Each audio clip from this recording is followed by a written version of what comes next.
ইরানের দক্ষিণে কেন হামলা চালালো আমেরিকা? ট্রাম্পের আসল চাল ফাঁস। এবার ডাইরেক্ট অ্যাকশনে ইরান, যুক্তরাষ্ট্রের ঘুম হারাম করার কাণ্ড ঘটে গেছে। ইরানে হামলা চালানোর কারণ জানালো মার্কিন যুক্তরাষ্ট্র। এবং সর্বশেষ জানাবো ঈদুল আজহার বার্তায় ইসরায়েলকে উপড়ে ফেলার অঙ্গীকার খামেনির। এতক্ষণ শুনছিলেন সংবাদ শিরোনাম, এবারে জানিয়ে দেব বিস্তারিত সংবাদ। তবে তার আগে অনুরোধ থাকবে আমাদের চ্যানেলটি সাবস্ক্রাইব করে বেল আইকনটি ক্লিক করুন। ইরানের দক্ষিণে কেন হামলা চালালো আমেরিকা? ট্রাম্পের আসল চাল ফাঁস। পবিত্র হজ এবং ঈদুল আজহাকে সামনে রেখে ইরানকে হামলা না করার যে নিশ্চয়তা আমেরিকা দিয়েছিল তা যে কত বড় ধোঁকাবাজি তা এখন স্পষ্ট। শান্তি আলোচনার আড়ালে ঈদের ঠিক আগের দিন ইরানের দক্ষিণাঞ্চলে আকস্মিক বিমান হামলা চালিয়েছে মার্কিন সামরিক বাহিনী। কিন্তু প্রশ্ন হলো, পুরো ইরান জুড়ে এত জায়গা থাকতে আমেরিকা কেন ঠিক ইরানের দক্ষিণাঞ্চলকেই বেছে নিল? কেন রাজধানী তেহরান বা অন্য কোথাও না গিয়ে পারস্য উপসাগরের এই উপকূলীয় অঞ্চলেই ড্রোন আর ক্ষেপণাস্ত্র ছুড়ল পেন্টাগন? ডোনাল্ড ট্রাম্পের এই হামলার পেছনে লুকিয়ে আছে বিশ্ব অর্থনীতি আর সামরিক কূটনীতির এক ভয়ঙ্কর নীল নকশা। আজ আমরা উন্মোচন করব কেন ইরানের দক্ষিণাঞ্চলেই ছিল মার্কিন সাম্রাজ্যবাদের মূল টার্গেট। ইরানের দক্ষিণাঞ্চলে হামলা চালানোর এক নম্বর এবং সবচেয়ে বড় কারণ হলো বিশ্বের সবচেয়ে গুরুত্বপূর্ণ জ্বালানি রুট হরমুজ প্রণালী। সারা পৃথিবীর সমুদ্রপথে পরিবাহিত খনিজ তেলের প্রায় 20% বা 1/5 পরিবর্তিত হয় এই অত্যন্ত সরু আন্তর্জাতিক নৌপথ দিয়ে। গত 28শে ফেব্রুয়ারি যুদ্ধ শুরু হওয়ার পর থেকে এই প্রণালীর পূর্ণ নিয়ন্ত্রণ নিয়ে নিয়েছে স্বাধীনচেতা ইরান, যার ফলে বিশ্ববাজারে তেলের দাম হু হু করে বেড়ে গেছে, যা মার্কিন ও পশ্চিমাদের অর্থনীতিকে খাদের কিনারে এনে দাঁড় করিয়েছে। আমেরিকা খুব ভালো করেই জানে ইরানকে যুদ্ধক্ষেত্রে হারাতে হলে আগে তার এই অর্থনৈতিক ফুসফুসকে আঘাত করতে হবে। তাই মার্কিন সেনারা ইরানের দক্ষিণাঞ্চলের ক্ষেপণাস্ত্র ঘাঁটি আর মাইন পাতার স্পিডবোটগুলোকে ধ্বংস করে এই আন্তর্জাতিক নৌপথ থেকে ইরানের একক আধিপত্য কেড়ে নিতে চায়। আমেরিকার দ্বিতীয় টার্গেট ছিল ইরানের বিখ্যাত বন্দর নগরী বন্দর আব্বাস। এটি শুধু একটি সাধারণ শহর নয়, এটি হলো ইরানের ইসলামিক রেভলিউশনারি গার্ড কর্পস বা IRGCর প্রধান নৌঘাঁটি এবং শক্তির মূল কেন্দ্র। পারস্য উপসাগরে মার্কিন দাদাগিরিকে চ্যালেঞ্জ করার জন্য ইরান মূলত এই ঘাঁটি থেকেই তাদের অত্যাধুনিক ড্রোন, মাইন এবং দূরপাল্লার ক্ষেপণাস্ত্র পরিচালনা করে। ঈদের আগে এই ঘাঁটির ওপর কাপুরুষোচিত হামলা চালিয়ে ওয়াশিংটন আসলে ইরানের পাল্টা আঘাত করার ক্ষমতাকে শুরুতেই পঙ্গু করে দিতে চেয়েছে। তারা দেখাতে চেয়েছে যে মার্কিন নৌবাহিনী যে ইরানি বন্দরগুলো অবরোধ করে রেখেছে তার সামনে ইরান যেন কোনো প্রতিরোধ করতে না পারে। কিন্তু এই হামলার পেছনে সবচেয়ে নোংরা রাজনীতিটি কাজ করছে কাতার এবং ওমানের শান্তি আলোচনার টেবিলে।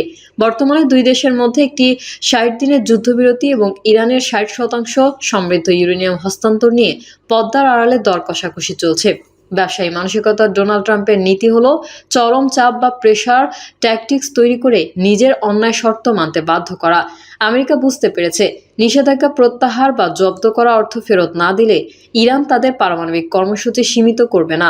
তাই ইরানকে আলোচনার টেবিলে দুর্বল এবং ব্ল্যাকমেল করতে তাদের প্রধান অর্থনৈতিক ও সামরিক লাইফলাইনে আঘাত হানল ট্রাম্প প্রশাসন। এটি ট্রাম্পের এক ধরনের বার্তা, হয় আমেরিকার শর্তে দাসত্ব স্বীকার করো, না হলে তোমাদের অর্থনীতির মূল উৎস ধ্বংস করে দেওয়া হবে। কিন্তু ইতিহাস সাক্ষী, অন্যায় চাপের মুখে ইরান কখনো মাথা নত করেনি। ট্রাম্পের এই নোংরা চালের জবাবে ইরান এবার কি পদক্ষেপ নেয় সেটাই এখন দেখার বিষয়।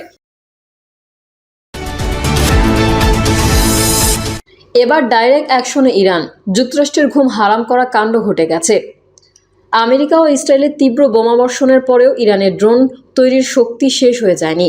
মার্কিন গোয়েন্দাদের নতুন রিপোর্ট অনুযায়ী গত এপ্রিল থেকে চলা যুদ্ধবিরতির এই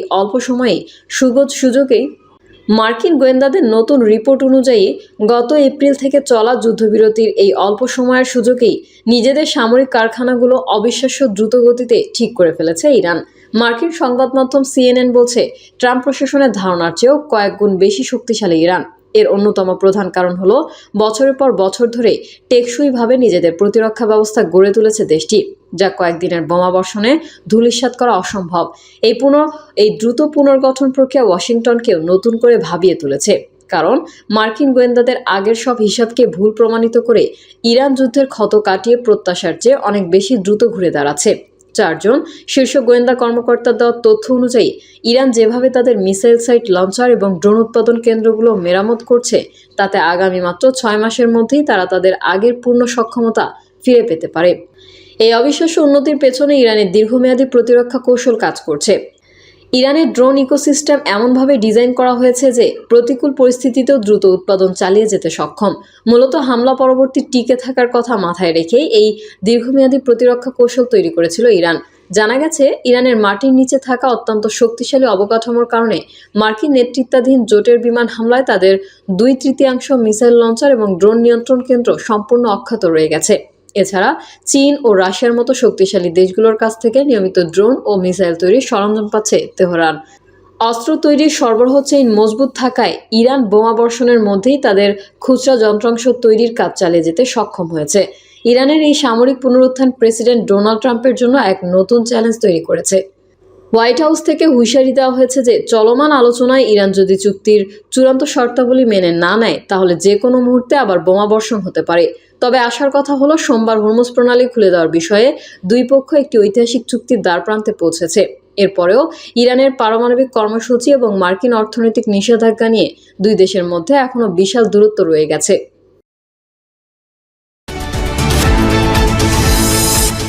ইরানে হামলা চালানোর কারণ জানালো মার্কিন যুক্তরাষ্ট্র। মধ্যপ্রাচ্যে শান্তির আশা আবারও অনিশ্চয়তার মুখে।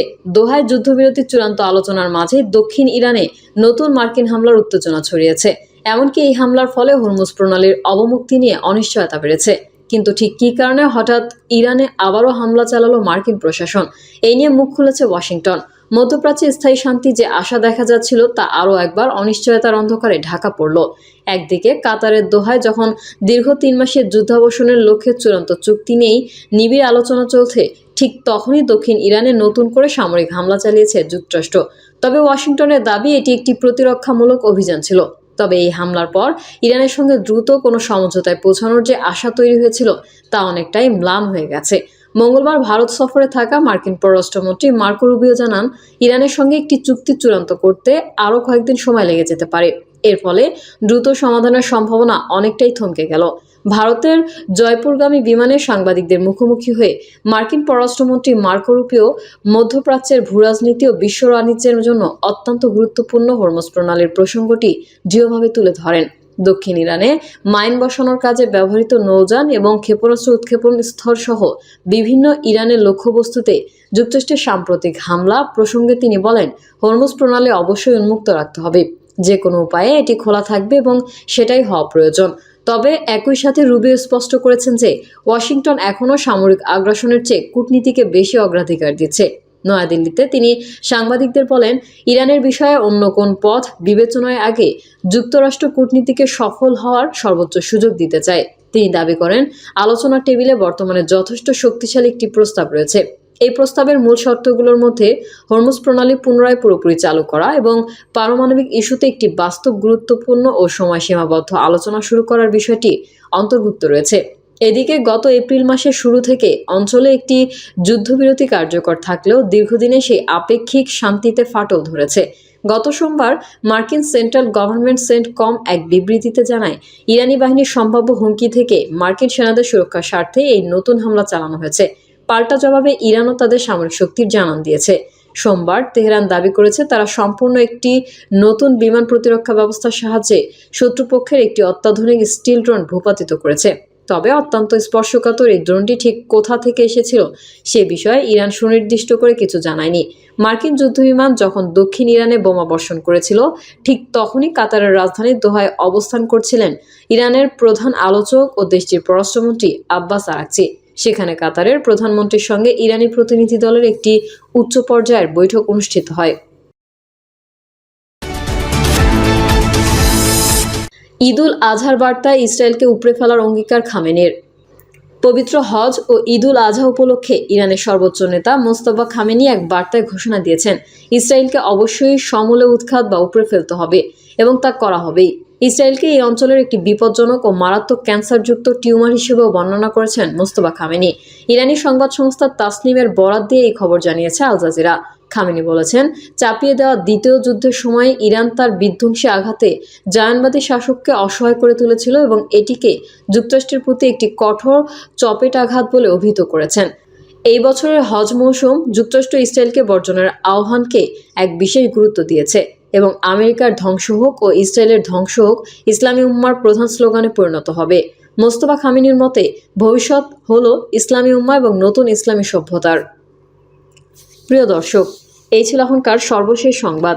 আপডেট সংবাদ পেতে চ্যানেলটি সাবস্ক্রাইব করে বেল আইকনটি ক্লিক করুন। কমেন্টে আপনার মতামত জানিয়ে আমাদের সাথেই থাকুন। ধন্যবাদ সবাইকে। আল্লাহ হাফেজ।